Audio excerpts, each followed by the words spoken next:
My name is Cleo Paskal. I'm an Associate Fellow at Chatham House in London and a Visiting Trudeau Fellow at the Centre d'études et recherches internationales de l'Université de Montréal in Montreal. To understand a little bit more about Oceania, you need to understand a little bit more about the strategic construct for the Northern Pacific. The defining strategic construct for the Pacific part, especially the northern central Pacific part of the Indo-Pacific, is the island chain defense concept, which was really crystallized by John Foster Dulles in the 50s. And the idea is that there are these three lines of islands that form a defensive barrier between China and the West. And so if you want to contain China, you need to control these three chains of islands. And the first chain of islands is particularly hot right now. That's kind of the South China Sea, East China Sea area. The second line is getting also a little bit more contested, but what I look at is the third chain of islands, which essentially goes down from Hawaii all the way through to New Zealand. But the heart of it is Oceania, which is 14 countries that cover about 1/6 of the planet's surface. It's a small population, about 10 to 12 million people, but their footprint, because each of those little islands gets a 200 nautical mile exclusive economic zone, is massive. So even like Kiribati, for example, which has a population of about 100,000, has a footprint the size of India.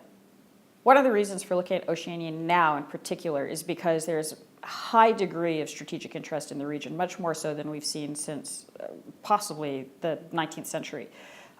China is moving in very effectively through economic engagement. At the same time, the West is a little bit less certain about its footing in the region, particularly with Australia and New Zealand losing some ground.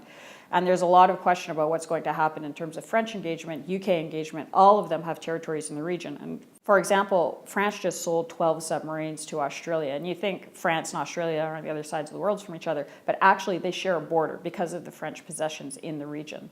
So you're starting to get real new strategic engagement and interest from all sorts of players, and it's a highly, highly important economic and strategic zone. So if you're going from South America to Asia, you're passing through the region. If you're going from North America, even through the Malacca Straits, you're passing through part of the region. So from an economic sense and from a political sense, the zone is getting hot. Currently, the people of the region are being blown a little bit hither and yon by the winds of change. They have, some cases, a lot less control over their own future because of the way their economies have been developing.